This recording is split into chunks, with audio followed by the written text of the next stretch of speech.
बस आज नया टॉपिक है आरएनएस इक्वेशन।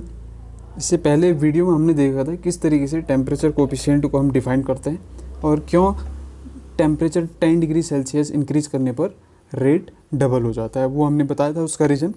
तो आज का जो टॉपिक है वो है आरएनएस इक्वेशन। देखो, जो आरएनएस है साइंटिस्ट हैं, इन्होंने एक रिलेशनशिप दिया था, quantitative relationship between the rate constant K and temperature T. Rate constant T K and temperature T, यानी कि टेम्परेचर चेंज होने पर रेट कांस्टेंट में कितना चेंज आएगा, क्वांटिटेटिव कितना चेंज आएगा।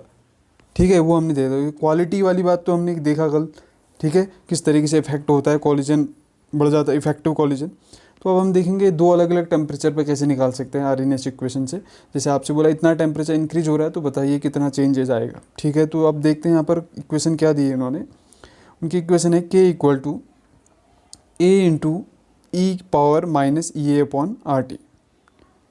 Rate constant equal to A into E की power minus E A upon R T. तो जहाँ पर के क्या है, रेट कांस्टेंट है, आप जानते हैं।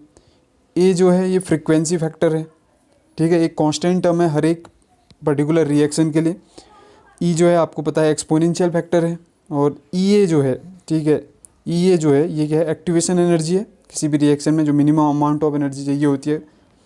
और उसके बाद आर क्या आपके पास गैस कांस्टेंट है जिसकी वैल्यू 8.314 जूल पर केल्विन पर मोल। और टी क्या है, टेम्परेचर है। तो ये इक्वेशन है। इस इक्वेशन के हेल्प से हम निकालेंगे कि दो अलग अलग टेम्परेचर पर कैसे चेंज आता है, रेट कांस्टेंट में कितना चेंज आता है। ठीक है, तो अब इसी इक्वेशन को हम थोड़ा सा मॉडिफाई करते हैं, लॉग लेते हैं दोनों साइड। ठीक है, इन दोनों राइट और लेफ्ट साइड में। तो देखो क्या होगा लॉग लेने पर, देखो, ठीक है, तो यहाँ पर हमने लॉग लेके दिया है। के इक्वल टू था ए इंटू ई की power minus E upon R T. जो ए था वो था प्री एक्सपोनेंशियल फैक्टर बोलते हैं, या उसे आरएनएस कांस्टेंट भी बोलते हैं, ठीक है, ए को। तो हो जाएगा एल एन ए। अब देखो minus E A upon R T आ रहा है, तो minus E upon R T कैसे आया, देखो रे। अब यहाँ पर अगर मैं एक बार दिखाऊँ, यहाँ से क्या हो जाएगा, L N K equal to हो जाएगा आपका L N A into exponential minus E A upon R T. ठीक है, तो यहाँ पर लॉग की प्रॉपर्टी का आप यूज़ करेंगे, लॉग एम इंटू एन। ठीक है, ए हो जाएगा एम और ये हो जाएगा एन। ठीक है, तो क्या हो जाएगा log M plus log N. ठीक है, मैं यहाँ पर करके दिखा देता हूँ। ठीक है, यहाँ पर हम कर रहे हैं, देखो, तो आपके पास था L N K equal to L N A into E की power minus E A upon R T. ठीक है, ये एक्सपोनेंशियल है।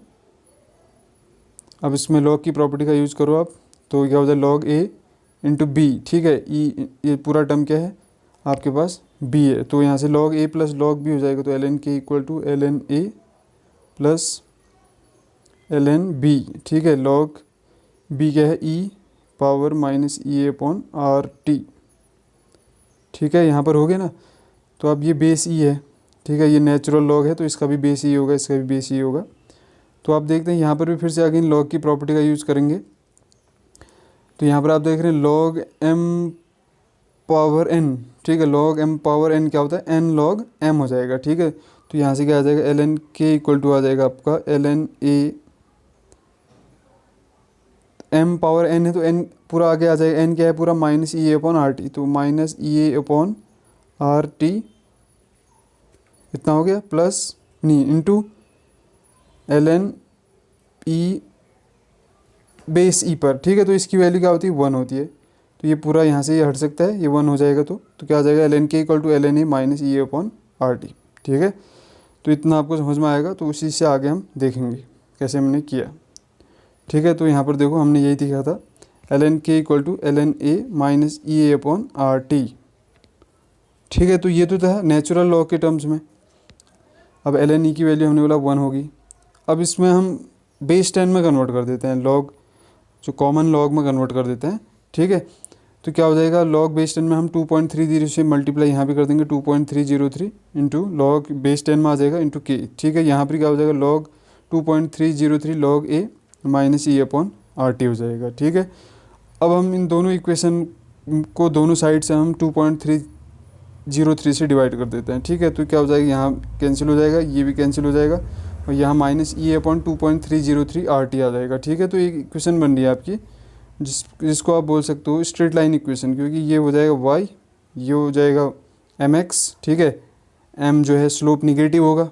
ठीक है, स्लोप निगेटिव होगा, उसकी वैल्यू क्या होगी, माइनस ई अपॉन 2.303 आर होगा। तो 1/t क्या हो जाएगा, 1/t हो जाएगा आपका एक्स एक्सिस में आ जाएगा। ठीक है, और ये लॉग ए क्या हो जाएगा, ये हो जाएगा आपका इंटरसेप्ट। ठीक है, तो इसको हम एक ग्राफ दिखा रहा हूँ आपको। ठीक है, तो यहाँ पर हमने बोला था एक स्ट्रेट लाइन इक्वेशन बनी थी। ठीक है, तो यहाँ पर क्या आया था, वाई एक्सिस में लॉग के आया था और एक्स एक्सिस में आपका क्या आया था, 1/t आया था।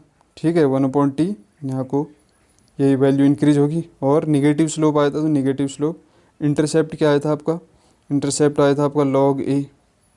ठीक है, और जो स्लोप आया था वो क्या आया था आपका, minus E A upon 2.303 R. ठीक है, तो एक स्ट्रेट लाइन इक्वेशन बन रही है। अब यहाँ से भी देख सकते हो आप, अगर इस वैल्यू को अगर आप बढ़ाना चाह रहे हैं यहाँ को, तो आप देख रहे हैं जो के की वैल्यू है कम हो रही है। अब इसका मतलब क्या है, ये टेम्परेचर अगर आप क्या कर रहे होंगे, बढ़ा रहे होंगे टेम्परेचर को, अगर आप बढ़ाएंगे तो आप, तो क्या होगा, ये के की वैल्यू क्या होगी, यहाँ लॉग के की वैल्यू जो है यहाँ पर आप देख रहे हैं निगेटिव स्लोप में आ रहा है। ठीक है, तो यहाँ पर टेम्परेचर को अगर आप यहाँ को टेम्परेचर को यहाँ को तो कम होगा ना, क्योंकि 1/t को बढ़ाना है तो टेम्परेचर यहाँ को कम होगा। ठीक है, तो इस केस में तो क्या दिख रहा है आपको, निगेटिव स्लोप आ रहा है। ठीक है, तो अब हम आगे बढ़ते हैं दो अलग अलग केस में। तो इस इक्वेशन से इतना आपको समझ में आ गया। ठीक है, आप दो अलग अलग टेम्परेचर पर यूज़ करते हैं, यानी कि रिएक्शन स्टार्टिंग में हो रही है, एक हो रही है T1 पर, दूसरा हो रही है T2 पर। ठीक है, दोनों इक्वेशनों में हम आरएनएस इक्वेशन का यूज करेंगे। ठीक है, तो एक T1 के लिए क्या हो जाएगा, लॉग K1 हो जाएगा, log K1 equal to log A minus E A upon 2.303 RT1 हो जाएगा। ठीक है, और उसके बाद टेम्परेचर T2 पर रेट कांस्टेंट क्या हो जाएगा, K2 हो जाएगा। तो क्या हो जाएगा, लॉग ए, ये तो कांस्टेंट है ना किसी पर्टिकुलर रिएक्शन के लिए, minus E A upon 2.303 RT2 हो जाएगा। ठीक है, तो फिर हम दोनों का डिफरेंस निकाल देंगे, कितना चेंज आया रेट कांस्टेंट में, log K2 minus log K1 निकालेंगे।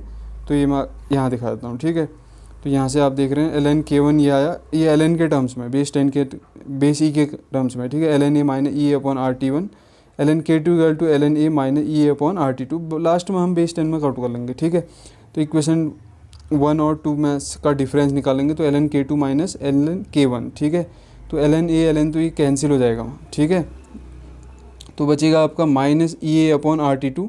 ठीक है, minus E A upon RT2, क्योंकि K2 है, minus E A upon RT1। ठीक है, तो ये माइनस माइनस क्या हो जाएगा, प्लस हो जाएगा, तो ई ए अपॉन RT1 प्लस में आ जाएगा minus E A upon RT2। ठीक है, तो अब log K2 minus log K1। ठीक है, तो क्या हो जाएगा, log A minus log B, log A upon B. तो यहाँ से ई ए अपॉन आर क्या आया आपका, कॉमन आया, तो अंदर बचा आपका 1 ई ए अपॉन आर कॉमन है, 1/T1 माइनस 1/T2। ठीक है, तो इसका एलसीएम ले लेंगे हम, T1 T2 माइनस T1। ठीक है, तो फाइनली इसको हम बेस 10 में कन्वर्ट कर देंगे, तो ये हो जाएगा 2.303 से मल्टीप्लाई करेंगे, यहाँ बेस 10 में आ जाएगा, 2.303 भी नीचे आ जाएगा। ठीक है, तो ये log K2 upon K1 equal to 2.303 E upon 2.303 आप are into T2 minus T1 upon T1 T2। ठीक है, जहाँ पर जो टेम्परेचर T2 होगा वो हायर होगा इन कंपेयर टू T1। ठीक है, तो इस इक्वेशन से आप दो अलग अलग टेम्परेचर पर आप देख सकते हैं कितना डिफरेंस आया रेट कांस्टेंट में। ठीक है, तो जो फाइनल इक्वेशन है ये आपकी यही है, फाइनल इक्वेशन आपकी ये है, log K2 upon log K1 equal to E A upon 2.303 R T2 minus T1 upon T1 into T2। ठीक है, तो इस इक्वेशन से क्वेश्चन आते हैं। ठीक है, तो इतना याद रखना, क्या बताया था आर्यनिस ने कि कोई भी इक्वेशन पर टेम्परेचर का क्या इफेक्ट होगा, कितना क्वांटिटेटिव चेंज आएगा वो हमने देखना है। ठीक है, और एक चीज़ याद रखना, जो इसमें स्टार्टिंग में एक चीज़ में भूल रहे हैं पर, जो ये टर्म था ना, ई की power minus E A upon R T. ठीक है, ये जो पूरा टर्म है ये आपको बताता है correspond to the fraction of molecule that have energy greater than E A. ठीक है, ये पूरा जो है फ्रैक्शन ऑफ मॉलिक्यूल को दिखाता है कि उतने fraction of molecules that have energy greater then activation energy, यानी कि जितने मॉलिक्यूल्स के पास एक्टिवेशन एनर्जी हायर है, यानी कि रिएक्शन करने के लिए सफिशिएंट है, वही फ्रैक्शन ऑफ मॉलिक्यूल्स है। ठीक है, ए तो आप जानते ही हैं, एक कांस्टेंट टर्म है एक पर्टिकुलर रिएक्शन के लिए। तो इतना आपको समझ में आया होगा। तो इससे बेस्ड क्वेश्चन आप लोग सॉल्व करेंगे। अगर कोई चीज़ क्लियर नहीं होती है तो आप मेरे से पूछ सकते हैं। Till then thank you, God bless you all.